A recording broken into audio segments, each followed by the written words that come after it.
Everybody, and welcome to the May Solutions Group. I know we're all busy getting our sites ready for the brand and those who have deployed, tweaking things, but we wanted to take a pause because while we are looking at site performance, we're realizing that there is some very important information people need to understand about accessibility. And when we do accessible sites, wonderful things happen. And we're going to get into those wonderful things in a little bit. But I am proud and honored to have one of my friends here at UB, a longtime friend, come up and present. Because sometimes we don't understand the extent of the problem until we experience it. You know, I am sure, as well as astronauts trained, they had no idea what lack of gravity felt like until they were out there moonwalking. They could probably get a good sense of it from their training. And I think once you understand the problem statement, then what we're going to do about it is going to be way more clear of a path. So without further ado, I'd like to introduce Randy Borst. He's the Director of Accessibility Resources, and he's kind enough to share his experiences with us. Randy, you're on.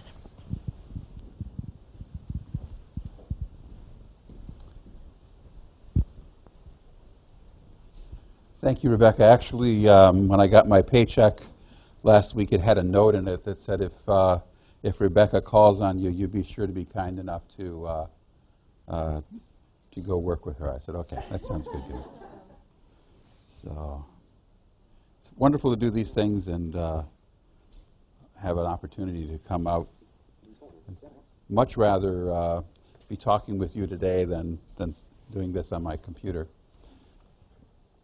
Okay, so let's get this lined up a little higher, a little over. We got the whole thing in there now? I think so. Yeah. Yeah. So it'll be tricky to keep track of all this because I don't like to stand in one spot. I am legally blind, so I have a little bit of vision, can walk around. Pretty much don't use things like white canes for getting around, unless I would be if I were in Chicago or Toronto by myself, I would probably want to have a cane along. But and I can see broad shapes, some detail, but I lack enough detail in what I see to read print.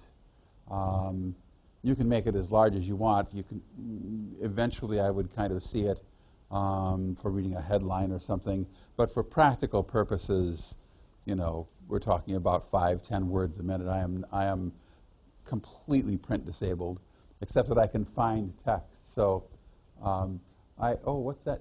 I see the problem. I failed to get the landscape view. Got to have a landscape view. Hello. Now that looks like it should look. Okay.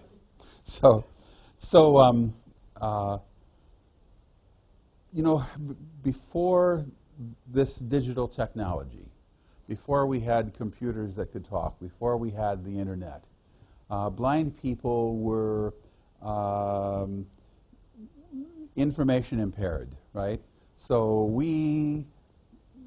before all this, the news sources I had was whatever I could find on the radio, which is, NPR is nice, but you have to listen a long time to, you don't get to pick and choose and find things. You got to listen to what they're sending out, and if you only get 20 minutes of hard news in an hour, and the same local news 3 times in an hour, and the same weather forecast, so that's not real great.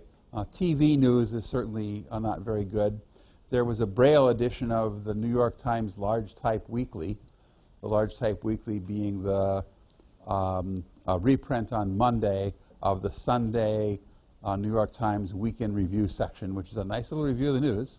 That's about maybe 15, 20 print pages. I would get it a week from the following Wednesday, so I would get it 10 days late. Not much water cooler conversation going on from me from that. So we could learn, we could find out what was going on, but we couldn't really have well-formulated, deep information with nuanced opinion about matters of our choice. Now we can. I've been doing this since the relatively early days of consumer computer services, which would have been mid to late 80s. And we started out with the PC. The Apple computers also were doing things, but I started out with the PC route because that's more the platform of work employment. And now, as soon as the iPhone came out, I went straight for that because it has a screen reader in it called VoiceOver. Early screen readers for the PC, you may have heard of JAWS. That's the real popular one. And I had thought about demonstrating JAWS for you on the PC today, but I thought I would just put you to sleep in about 5 minutes. So I thought we'd talk about the iPhone because that's a device that lots of folks are familiar with. I'm going to show you how VoiceOver works so you could play with it yourselves if you're an iPhone user. The Droid system has an app that you can download for free from their app store. I apologize, I don't know the name of it. I'm not a Droid person. But VoiceOver is built into the operating system of Apple products, whether it's a Mac or iPhone, iPad, even the Apple Watch. And the nice thing about having it built into the operating system is you're not doing patchwork. You can turn it off, you can turn it on, and if the program is written properly for that platform, it's going to talk. So let's just get to that, and then we'll close and talk about presentations over pages. So I'm going to show you how to set this up. Now, for now, this is going to be a little fast talking, but I'll show you how to slow it down. But I just want to get to a place. So let's see if we can get a little more volume for you.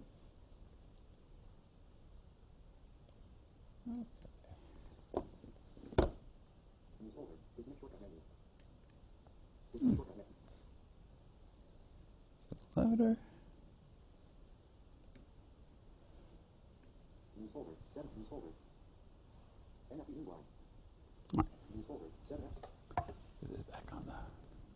Back on the picture. Okay, so we're going to start out by going to settings. Now, one of the things that I do to make it easier for me to find things is I keep my desktop very well organized into folders, so there's not too many places. So if I want news, I got a news folder. I got just full of news apps, and weather and shopping. So I can do Amazon, I can do the App Store, lots of things. I keep my browser here, camera, phone down in the dock. Okay, so we're going to start out by going to settings. We're going to go to general.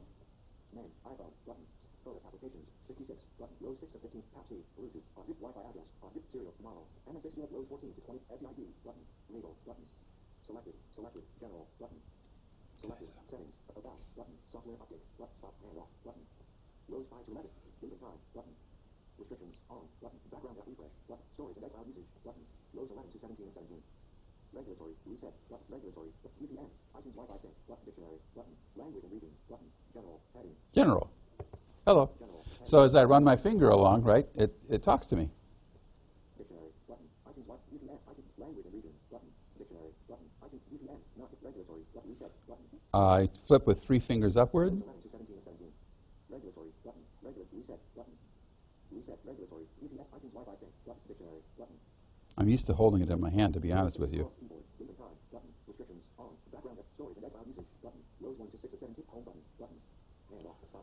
I'm going to have to pick this up for a second.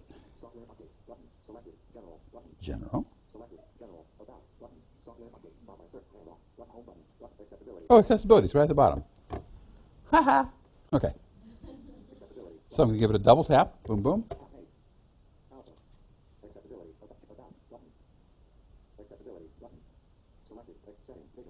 So under Vision, first thing you can do is VoiceOver. And you can turn it off or on. Now, if you're going to go play later, a couple things you got to know. Once you turn this puppy on, it ain't going to turn off through any means you know.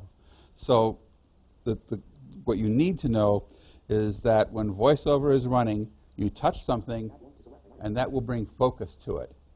To affect a control, like on or off, whatever, you have to double tap. So boom, boom, and that will, if it's in the on position, that will turn it off. If you don't know to do that, your phone is VoiceOver until you take it to the Apple Store and they turn it off for you, right? And they're happy to do that. They know how to do it. So they do that several times a day, I'm told. So I'm going to VoiceOver practice. That will let you practice a screen moving around on it without affecting any control. Speaking rate. That's a slider.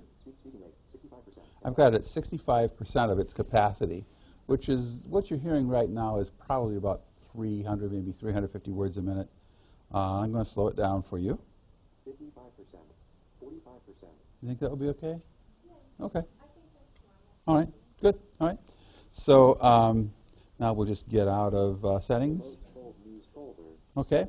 I thought we'd take a look at a news page that I picked out. So this is Apple News. And we're going to take a look at, yeah, we got the full screen still, don't we? Good. So this is fun. Russia determined to keep.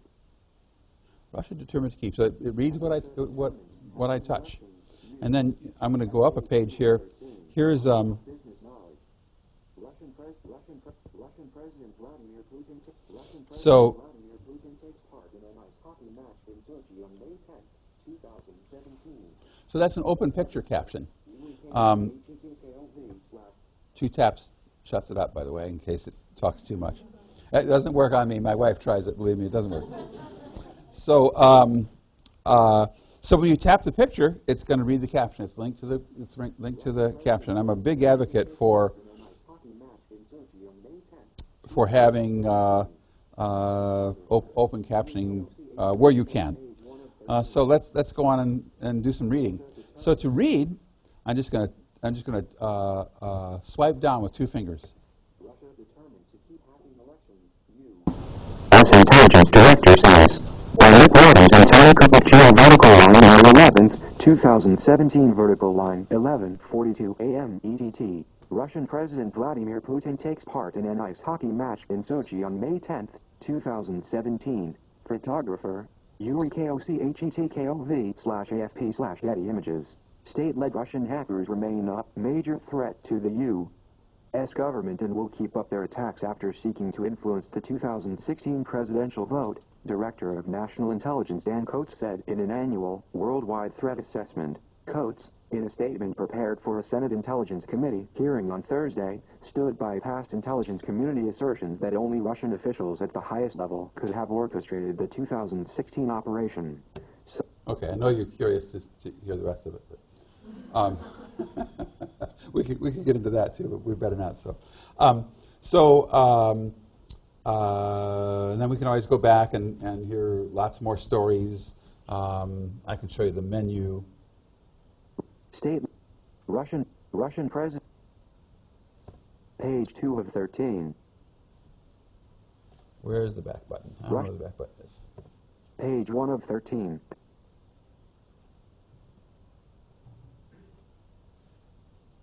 Hacking elections.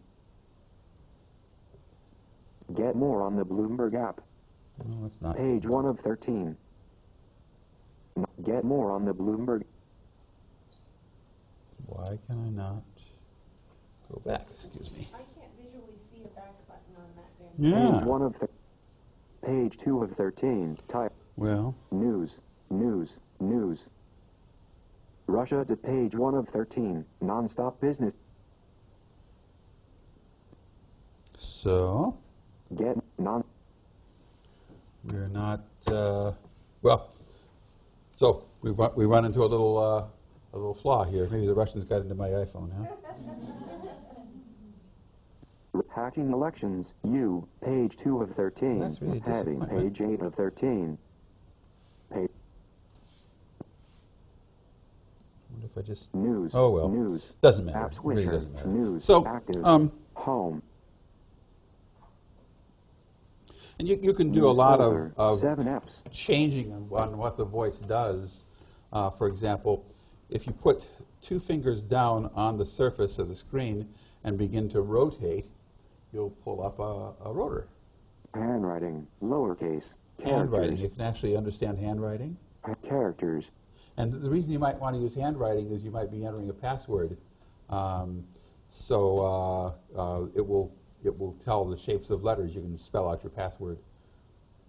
Words. Words. So that means anytime you flip down, you're going to hear just one word at a time. Speaking rate. Speaking rate, I can adjust. 40%, 35%, 40%, 45%. Speaking rate. Headings. That's where I leave it most of the time, headings. So when I'm reading the New York Times, for example, News folder. 7. on NFB NFB Newsline, which is NFB Newsline. that's a Portrait. thing NFB that's run, Newsline. that's owned by NFB the Newsline Mobile. National Heading. Federation of the Blind. It's a free news service. We have over 230 newspapers and magazines on here. And so if I wanted to go to Publications. publications, Button. Publication. I have local publications in here. Bench and Bar. Reuters. Bench and Bar, why would I have that? NFB Presidential Release. New York Times Online. 05 New York Times.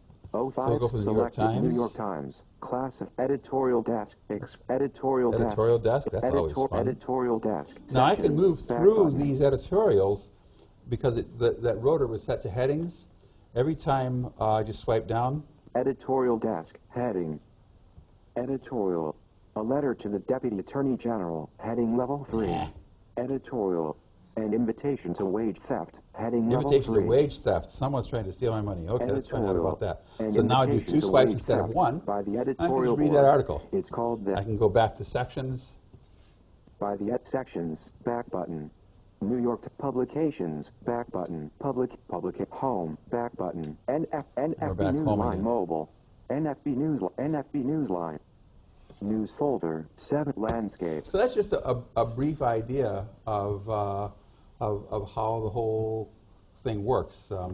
You can do most anything you need to do with these things. It's the same case with the PC. Here you're using the mouse. You're using the keyboard, the numpad, to mimic mouse motions, and then you need to make sure that you have keyboard controls, because it's really hard to do a mouse motion from a keyboard, find the thing you can click on, and then hit a click button. It's much better to have, anytime you have a control on a web page, to have a keyboard option, so that when you bring focus there, you can hit the enter key and make the button go. So it can be really frustrating when you go to fill out a form. I go to fill out a long form to buy something maybe on the internet, and I get all the way to the bottom, and the submit, it says submit. You can see submit, but when I touch it with my finger, I can't hear submit. It's not a true button, a standard HTML button that I can go to with the enter key and push it and have it go. And so the whole process has been wasted. I've got a form I can't submit because the submit button wasn't accessible. So I would urge people who are designing web pages to learn what you need to do to use standard controls. And if you want to use extra controls that you invent yourself, maybe have alternatives somewhere. Unfortunately, I'm not a designer. I'm just a user, so I have no idea how to do those things. But and all. But we do. Yeah, but you do, hopefully. Yeah, yeah. And we are here to keep our UBCMS as accessible as possible. And you do a great job of it. I'm going to tell you, when I go to all of the departments that are on CMS and many before CMS, there's an obvious good effort so that I can find out what's on those pages. You have to get deep into classroom, individual persons' before you can start to find inaccessibility. The departments, academic departments throughout the university do a great job, and you guys are, that's the result of your work. And Mark Greenfield certainly showed us a lot about how to do those things for years and years. So with regard to a web page, in trying to decide, you're trying to decide how to set it up so that people would hear what you want to present. Because as you know, there's more than just content. You like to use graphics, you like to use photographs and images of various kinds to decorate, but also to inform. And I would say, advise you to, in terms of making the content for your alt text, what is it that you want the reader, the consumer of your web page, to do with it? Is there just a decoration that has no conveyance of meaning, whatever, but it's attractive to the eye? A visually impaired person wouldn't need to know that, anything about it. Did you select the photograph that you want to show? What is it about the photograph that is significant? What is it that you want to present? So imagine a photograph of, I have a photograph in my office of Akron Falls, which is a waterfall at Akron State Park in Erie County. Beautiful, 30-foot waterfall, just gorgeous.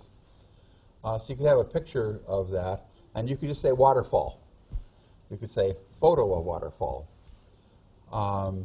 But you might want to say something like, daring teenagers dive from this beautiful waterfall, from beautiful Akron Falls in Erie County, New York, if that's what you're talking about. So it's not just a matter of quickly naming something, it's what do you want your sighted consumers to know from that picture, the most significant thing, and just put in a few words for us and we'll be golden.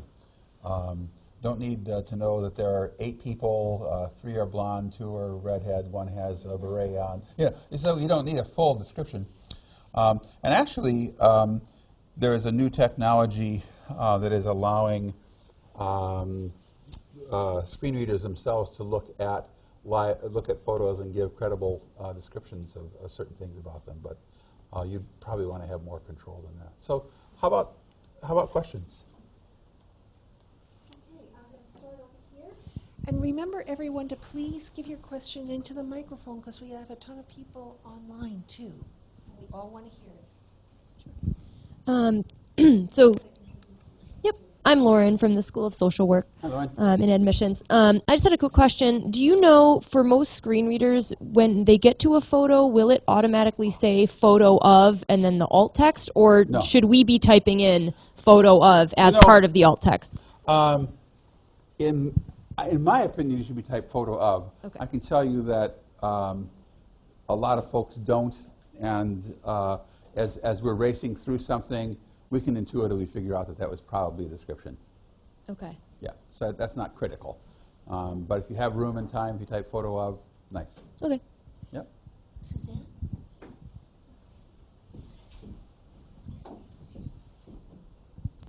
Hi, Suzanne Chamberlain with VPRED's office.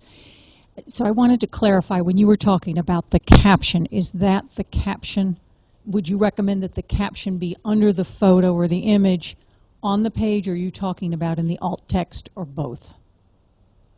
Okay, so the question is, where should the image go? I like open captions because they might tell all users something about the photo they don't know, like the name of the photographer. But you might not know that that was Vladimir Putin at this hockey match if that weren't there. So it would kind of depend if what you wanted to communicate to the sighted audience was completely clear by seeing the photo. I don't know that you'd need to have an open caption. I would think you would just use alt text, because you know, why take up space? Space on a web screen is a precious thing. Does that help? Yes, and I'm sorry, I had a sort of a follow-up question. Yeah, good.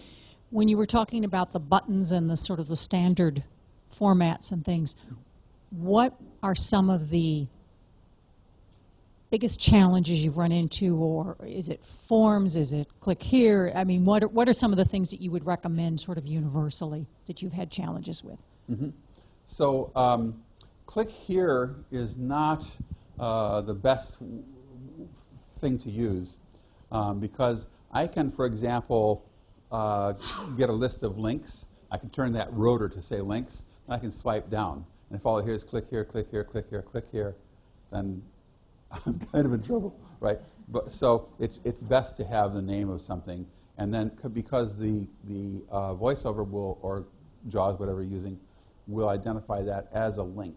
So it will always tell me this link, edit box, drop down, radio button. So it will tell me the kind of control it is, and then it will name the control. So best that the link describe what it's for.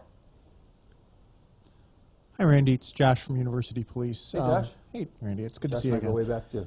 Way back when. I noticed when we were doing when you're using the screen reader, there were issues with the U.S. United States abbreviation. I'm wondering if there are other common ones that screen readers have problems with that we should try to avoid. And I see in an alt text box we probably have more room to write out a description versus writing U period S period for United States. Yeah. So so it didn't read US to you? I can't remember. It U, then paused, and then S. So. Oh, it's always going to pause when it sees a period. So because the period signifies the end of the sentence and it doesn't know, it will always pause after a period. We're just used to it. I wouldn't be concerned. And I want to caution everybody, what appears for the sighted has to follow editorial style. Yep. But what appears in alt text can take in consideration for the visually impaired. And that way we're courteous. It's really about giving hospitality to those who need that information. I agree. Okay? I agree. And yet, you know, a simple pause, as I say, we're used to it. We know there was a period there. And in fact, that might be useful information because you're not doing it as just capital U, capital S, which we would hear as us, by the way. So. There you go. Other questions? Yes. Please introduce yourself to Randy. Hi, Randy. It's Harrison Chung from the School of Management. How do you do, Harrison? And my question is, do you know whether the text in alt text, does that contribute to keyword density if we're optimizing copy on the page? I'm going to cover that. Oh, yeah, I'm glad you are because I don't even know what he just said. It's good to see you, Harrison. This is a nice segue. Other questions? But don't worry, we're going to get there. Other questions, or can we go into part 2? Got a lot to cover today. I want to thank Randy for sharing his world with us. He doesn't do it that often. No, I don't think very often. And I had to twist his arm a little bit about how important it was for us to see through his eyes. And I thank you. Most welcome. And I have a little presentation I put together, and I asked Randy to help me field questions on it. And there's a little game portion of it, so buckle your seatbelts. What's really important to realize is this, a couple of things. One, the CMS is baked for accessibility. And that doesn't mean it's perfect. We find out new little things from time to time, and we triage them on high on our WIP list because we want to make sure at all times we're committed to accessibility, okay? When you change things, oh, I really need this CSS style. Oh, I really need to come up with my own programming. Oh, I really need, do you? Are you willing to accept the cost? Because now you have to have the burden of accessibility on your shoulders. And not just accessibility, code changes too. And there are business cases for it. But sometimes it's just because I like green. And if I like green is the business case, probably not so much. It's very, very important to keep that in mind. So as we go forward, here's where the gap is in terms of accessibility in the UBCMS. The gap is with each and every person that prepares content. Because when we prepare content, we can actually prepare content that's not accessible. And today we're going to concentrate on images. And I hope to do a follow-up on video a little bit later on. But today we're going to talk about alt text. And this PowerPoint is inspired by a conversation I had with Randy. I interviewed him to get his thoughts on using alt text and put this together as a guide. And like usual, Damien's going to share the video of this, and Damien's going to share this PowerPoint, so you will have all of it. But let's just start with talking about what alt text is. So if you think about it, it's descriptive information about the image that allows people to see the image. And when I say see, I don't mean it literally. I mean it in terms of conceptually, and understand what they're missing because they cannot process it visually. And to be fully accessible, you know, the screen readers, to screen readers, every image has to be accompanied by alt text. And hang in there, because I have a little decision-making guide built into this. So in the UBCMS, you can put alt text into any component that has an image. You can put it into all of the images in the DAM, and you could put it into the teaser images and shared content. And we will show you some examples of that. So here you see a pop-up where the second tab under the image is actually the caption and the alt text. Okay? You can also click the button that says this image does not require alt text, but you need to be held accountable for that choice. It's not a fast choice. It's not a I'll get back to it later choice. It should be a conscious, strategic choice, because it's the law to have alt text. And besides the fact that we value diversity, and having a CMS that is a signal to the diversity by being accessible, it is the law. Make no mistake about it. State, federal law. And if we were to be sued for this, think about what that would do to the university's reputation. So every page that you create, no matter how buried in your site, is a risk to the university if you are not paying attention. And guess what? We did a quick look, and there's a lot of problems out there, thus this session. But hopefully we're going to be empowering to you. And if that wasn't enough motivation to my colleague at the School of Management, it's because it elevates our page performance. It makes our pages more findable with SEO. Oh my God, SEO. A little bit tired here. So if you are masterful in your keywords, you actually can use your alt text to make your pages more findable. And also, in today's world, images are more important than ever. And as Randy related to us, and we have all seen other types, images are searched for. How many of you have ever searched for an image in Google? How do you think it finds that? And it makes your images more part of the conversation, more findable if you're using smart alt text in it.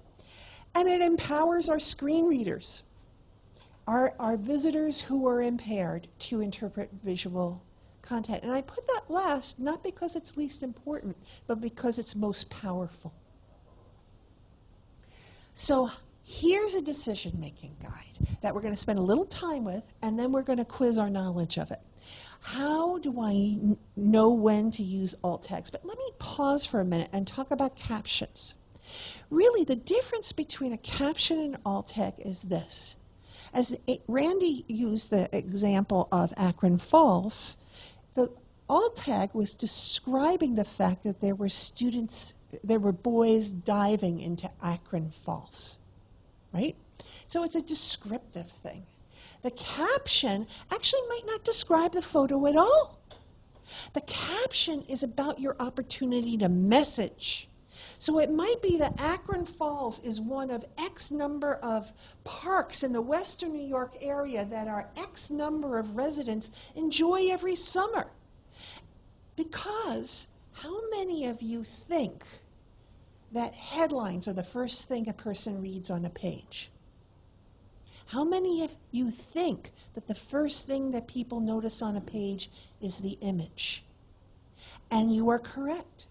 Because eye tracking studies show that we look at the image, we scan across the caption, we go up to the headline, and then we're starting to consume. Quotes, too, get into that mix. So images are really important. And one more thing, and for those of you who haven't seen Becky Farnham's and Nick Peterson's 2 really excellent presentations on choosing images, note that down and watch them fast. You shouldn't be putting an image on your page that doesn't have a purpose. If you're just putting a decorative image for the sake of decorating, come on, shame on you. You have messages to get out there. You have minds to influence. Use your image like it's worth 1,000 words. And what are those words in terms of the messages? Don't waste anyone's time with a decorative image on a web page. Why? Because no matter whether you're sighted or unsighted, every web page takes time to download. Are you really going to make someone work for that image on a cell phone that's not about portraying you and moving your message map? Really? So let's go, with that in mind, let's talk about how to use alt text. When to use them? Well, images that have visual content. And visual content is that the message, you're trying to choose it for a purpose to portray something. Do you need alt text? Absolutely. Do you need a caption? Absolutely. This is your opportunity. Decorative images. Images that might be there because it does make sense at that time. Maybe it's a little nugget on a page to have something that's decorative. And let's assume that it's there as part of a teaser and it has a link. Link is the clue. Yes, it does need alt text because then it's descriptive information. But captions, not so much. You know, the decorative portion of it. If it was completely to, as Randy said, don't waste my time with this, it didn't have the image, then probably no on the alt text. But you have to make a conscious decision on it. Informational graphic elements, bullets and numbers. The good news is in the CMS, our semantic markup gives alt text automatically for it. It will say bullet, it will say number, 1.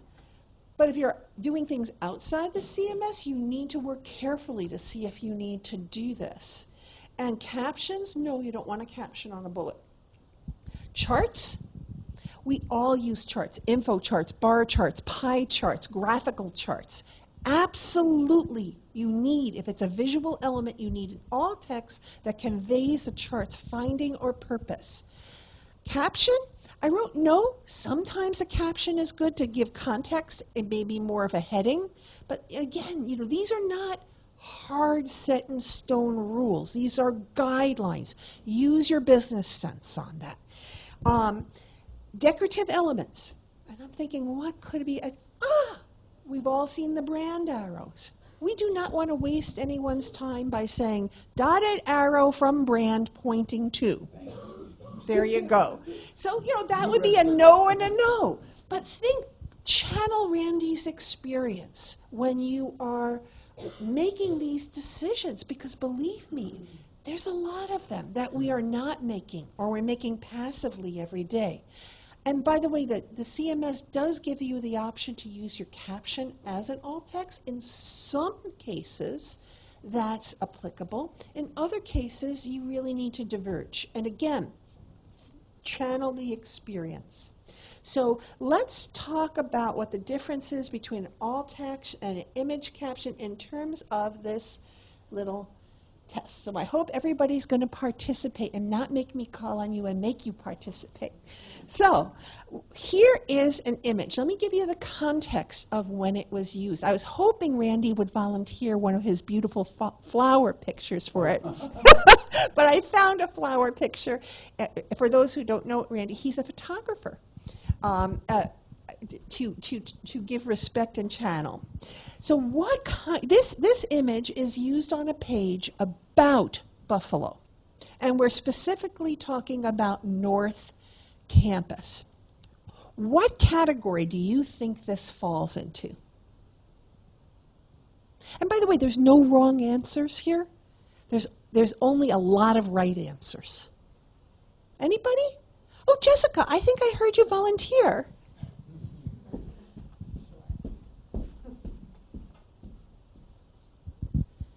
So if it's an image about the campus, probably an image that has visual content. If you're describing a scene, I'm not really sure. Well, you know what? I'm going to put on Randy's little speaker thing here. Dave, is this on? Hello? Okay, yes, it's on. Okay, good. I just scared him. Yes, it's an image with visual context. Survey said. So what kind of alt text would you come up with for this, and what kind of caption would you come up with it? Holly? I guess for the alt text, since we're talking about North Campus here, you could say something about the beautiful foliage that grows on North Campus, and maybe the caption is what the specific flower is, if that's important. If it's not, then I think you got it almost backwards. Right, but backwards. You know, that one is description of the photo and the other is the alt text. Anyone else want to chime in on this one, or should we take a look what I threw up there? Again, there's no right answer. So no one's being graded on this. It's just a way to apply our principles. Would one of my colleagues want to help me with a mic? Thank you, Nick. So here, for alt text, I took 2 stabs at it, and maybe Randy can tell us which one he prefers, or if he likes both of them, that's cool too. I did it concise. I said crocuses. And then I also did it a little bit more enriched. I wrote detail of purple crocuses. And then for the caption, I took Holly's lead on that. I used it as an opportunity to message about the North Campus, because people don't need to be. I used to work for this amazing man by the name of Bob Marlette, and he used to call something a boy and his dog caption. When there was a photo of a boy and his dog and the caption said a boy and his dog, he would go, oh. Because people were just being not creative, not thoughtful in terms of their captioning. So this one is not a boy and his dog's caption. It says UB's North Campus is located in suburban Amherst with abundant green spaces, Lake LaSalle and Letchworth Woods. It doesn't have to say you're looking at crocuses, because that's not the purpose of choosing that photo. Does everybody feel that that would be an appropriate solution? So let's take another one. Well, I do, because the thing to remember is the person with the print disability is also getting the caption. That's right. That's right. The person with... Sorry. It's okay, but I'm glad you said it. The person with the disability is also giving the captions, which is why I try to differentiate so you're not hearing the same thing twice. That would drive me crazy if I heard the same thing twice. So this one is a story, and I took this from the medical school site. It's Faces and Voices on neuroscience and behavior. Can everybody read the story? Can you take I'll read it to you. We'll take a moment. I'm not going to read too much of it. Neuroscience and behavior may be, and this is about Sergio, who's the assistant professor of clinical psychiatry, medical school and residency. Neuroscience and behavior may be a required course for UB medical students, but it's also music to their ears, literally, At the beginning of each psychiatry lecture, students listen to a song that alludes to the mental illness being discussed that day. Before learning about psychotic illness, for example, they listen to haunting descriptions of its symptoms found in the lyrics of Pink Floyd's Brain Damage. I would love to take a class with that guy. Just hearing that would excite me in terms of recruitment. And the School of Medicine also does a fabulous job consistently with their profiles. A discussion follows on the influential band. I'm just going to jump down. Songs don't replace a lecture on psychiatry, but they change the level of discussion. Hernandez says so many students engage in dialogue based on music. I'm going to skip down. In addition to developing playlists for psychiatry lectures, Hernandez has enhanced the department curriculum for numerous other ways. He appreciates his colleagues' receptivity to these initiatives, a factor that contributed to his decision to join UB's faculty after training and residency here. So he was a student who became a faculty member. So can we get any kind of volunteer on taking a stab at the alt text and the caption? Oh, Suzanne, thank you for volunteering. I'm merciless, by the way, if I don't get volunteers. Well, the alt text, I presume, would be something about his name, and Sergio teaches entry-level psychiatry class, starting with music or something like that, but maybe just teaches entry-level psychiatry class or engages students in this entry-level psychiatry class. The caption ought to be something to the effect of UB alumnus engages first-year psychiatry students with musical interludes at the beginning. I actually like what Suzanne came up better than mine. Well, what I came up with was concise Sergio Hernandez, MD. That's it. Because I figured the story and the caption could do the context. Or enrich Sergio Hernandez, again, describing, pictured in front of a lecture hall. The caption was Sergio Hernandez mentors in the UB Department of Psychiatry helped him cultivate his interest in medical education. So I picked a different portion of it because I know that the medical school really, one of their core things is the relationship of the collaboration, but I think yours would have worked equally well. Does everybody get a sense of this? Do we want to do one more, or are we bored? One more? Raise hands. Well, then I'm going to stop, and I'm going to, when you get the PowerPoint, there are several more examples that you can work through yourself or with your staff, and it works the same way that it's iterative. And I'm going to turn over this lecture to Tim Nabsdyke, which is going to talk about a tool that he developed.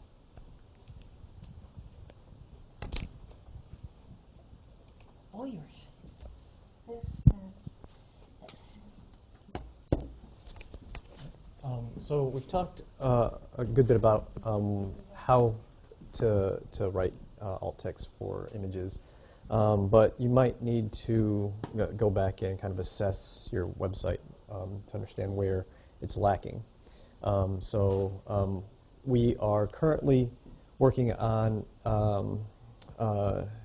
acquiring an enterprise level tool that you can utilize, but we know that sometimes the procurement process takes a little time, so kind of in the interim, I've wanted to provide a tool that you could use immediately, so that we could, all figure out where we can kind of put alt text where it's needed. So to get to this tool, or to find out where it is, just go to ubcms.buffalo.edu, and this is just a web management site. I'm sure you're familiar with this. Underneath support, you've got the site administration and stewardship section. So if you go to that and then click on accessibility, copyright, privacy compliance, this will give you some information about it. We're mostly focused on the accessibility section. You definitely want to read through this when you get a chance, but there's a section as part of that called images on web pages.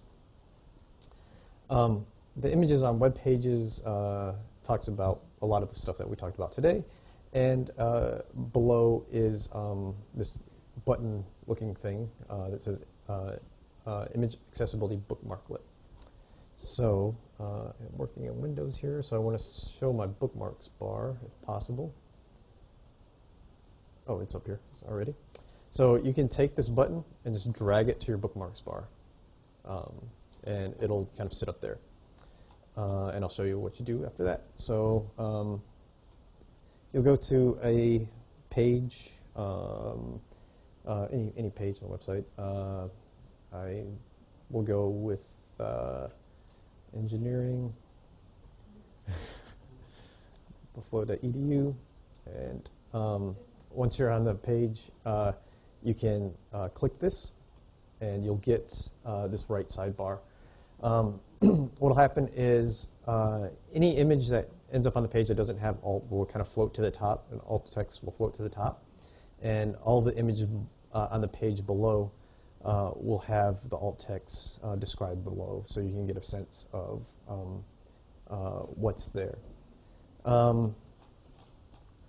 If you click on the image, it'll just jump to wherever it is on the page, and then you can kind of modify or rectify as needed. This works on individual pages, so to speak, rather than on a whole site itself. So if you go to a new page, you're going to have to do that again to see if there's anything on that page. So this page looks pretty good. If we look at, there's a feature for it in regards to news, because I know news tends to be pretty long lists of things.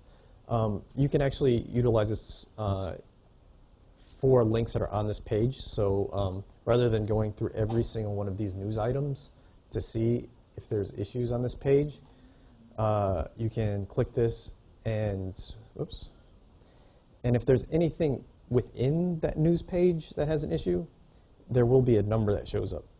So all of these are looking pretty good, but there are images kind of still on this particular page. Let me try to find one as another example to show you what I mean. Okay. So here's a news page, and if you were to click this, you'll get these numbers next to the link itself. That number indicates that there are 2 items on that page that need to be addressed. In this particular instance, I don't have an example here, but you'll either see a red number or an orange number. If there is an orange number, as with this one, that means that the issues are not within the center column, kind of the main content column. The issue lies either in the header or in the right column. So in this case, it was content images over here. And the reason I did that is to indicate that it might be content that's inherited, meaning that you only have to fix it in one spot in probably shared content, rather than something that's on the page here. So that's if it's orange. If it's red, that indicates that there's images within the center column that's on the page itself that needs to be fixed. And then finally, if you have a sitemap on your site, or if you want to create one, you can go to the sitemap. Let me find one right quick, and run the tool. The sitemap, it'll run through all of the links that are in the sitemap, so that you don't have to go to kind of each page individually. Although this doesn't really cover like pages that use like host pages and whatnot, but shared content that use host pages, just kind of individual pages on your site. Because this is the demo site, you're probably not going to get a whole lot here. But if there were issues, you would again get those numbers, the red or yellow numbers there. So this would help to just kind of speed up the kind of the assessment of the site itself. Does anybody have any questions about that? I should note that this can be used either on your live site or in Author too. So if you're working in author, you can just click it. Although it's probably best to go into preview mode. And you might get a few more false positives in author because there's a lot more kind of placeholder images and things like that that are never really exposed to the public that won't have alt text. If there are no questions, I'll bring up Hugh to see if he's got anything. He's kind of had some experience with this tool. You may or may not have some thoughts about how it works. Or in the interest of time, maybe. So what I was going to show was just the author version of essentially what you just showed me. Mm-hmm. So do we want to? Why don't you just talk about key learnings? Well, I could talk about key learnings there. So what I was prepared to show, if we needed it, was the equivalent of sort of the demo, but on the author side, like with a sitemap or something.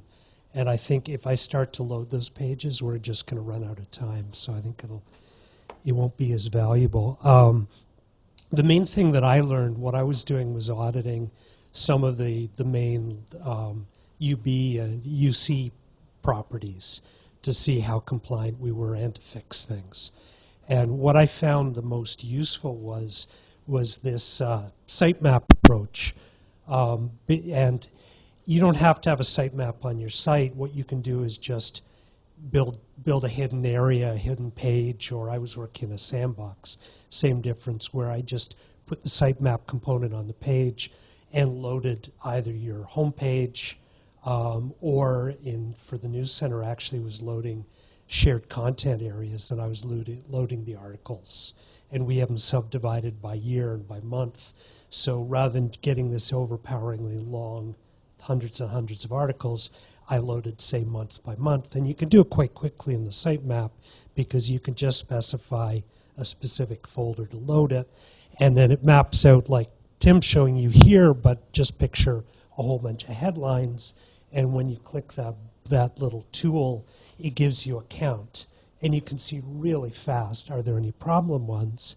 And then the nice thing is, because you're an author, you can navigate really quickly.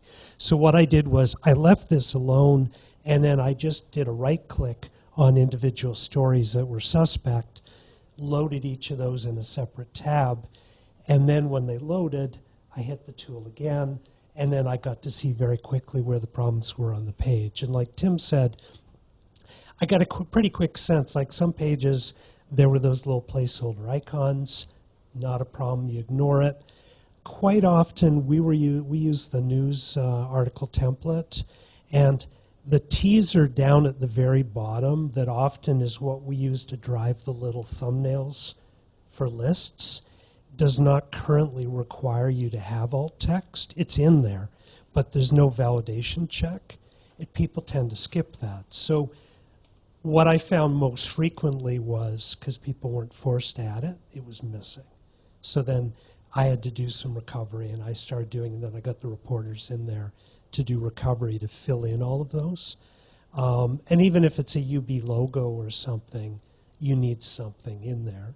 So I put UB logo so at least people know they're missing. And for our placements, maybe it was New York Times logo or something, and that adds value. So you get a sense of this as a story that was in the New York Times. So I did some remediation like that. And the nice thing is you can do this really quickly. The only thing that will trip you up in Author is that CF pound that loads the content finder. You have to actually remove that up at the top. So if you start off when you load this first sitemap page of going up and deleting, you'll see it. It's after the ubcms-author.buffalo.edu, then there's a slash, then CF pound. Physically delete that, reload the page.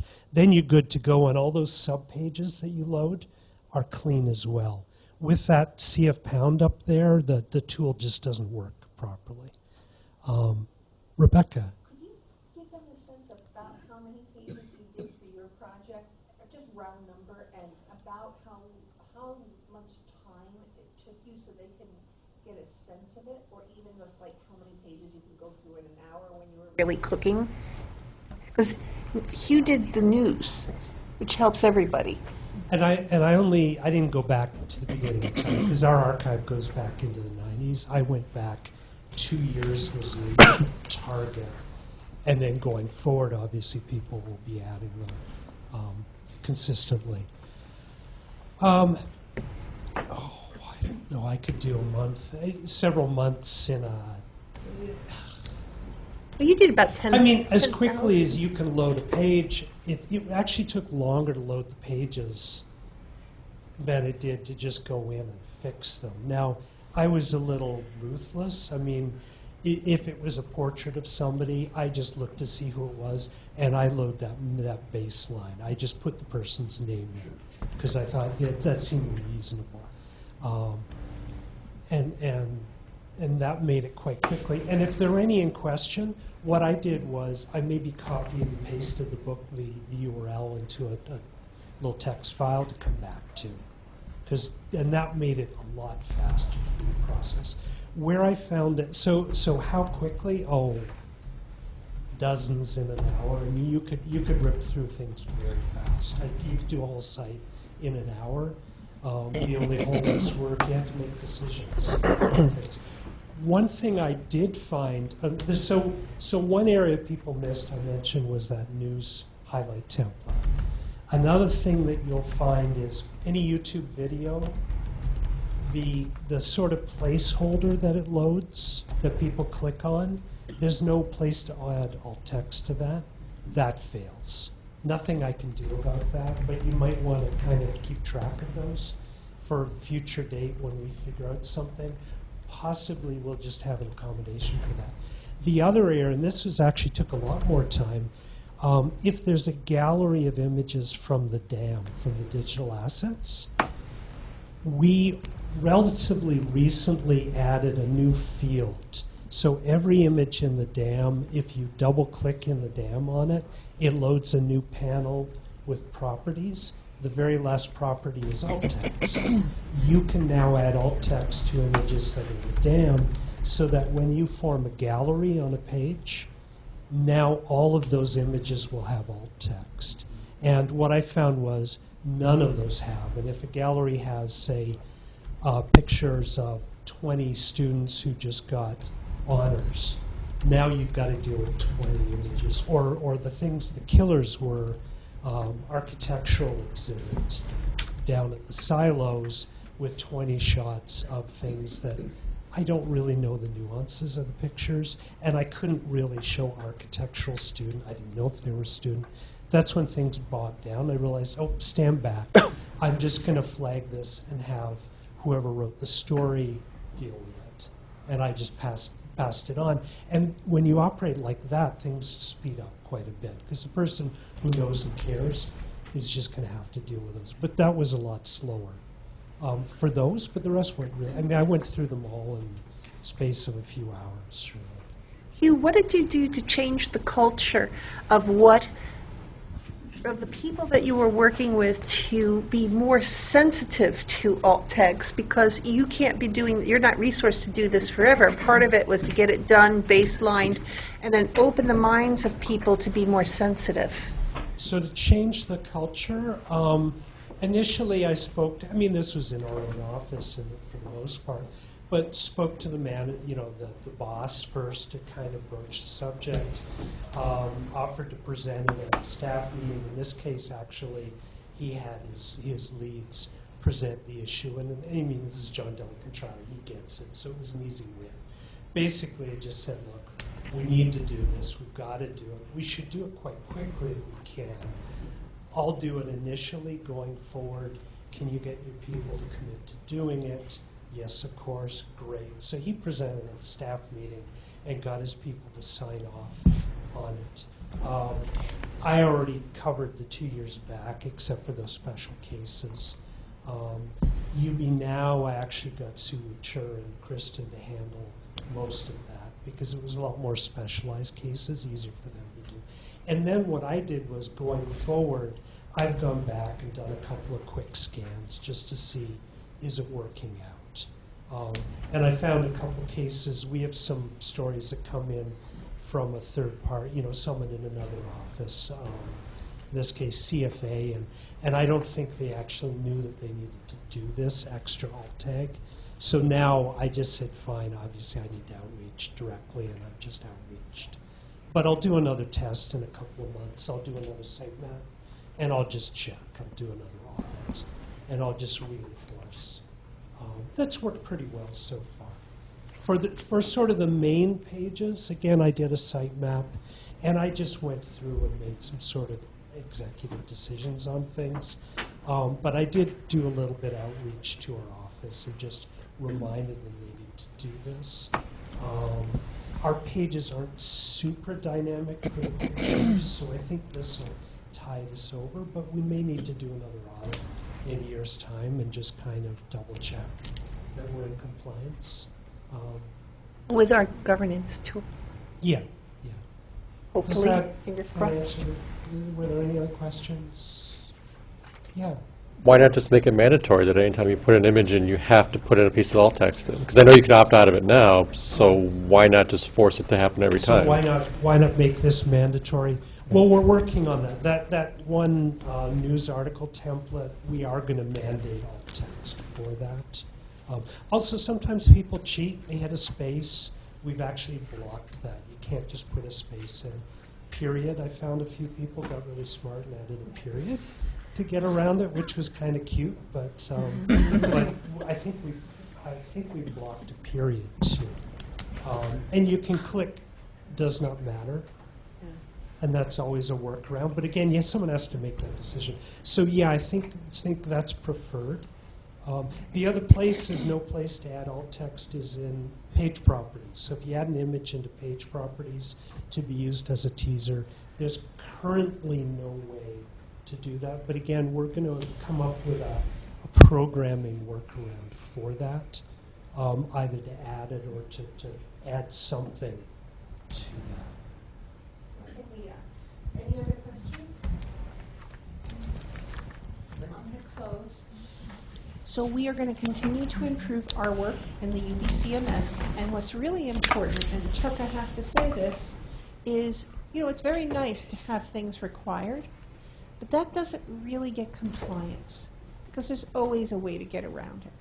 Much better is to give people the understanding of the why, and really put in a set of checks and balances. And that's why, as Tim referred to, we are going to have a governance, hopefully, piece of software that the accessibility committee that both Randy and Tim sit on, and several other people, Sharon Nolan Weiss's crew, are taking leadership with us to identify something that will be robust and run reports and can be proactive, and it also does many other things.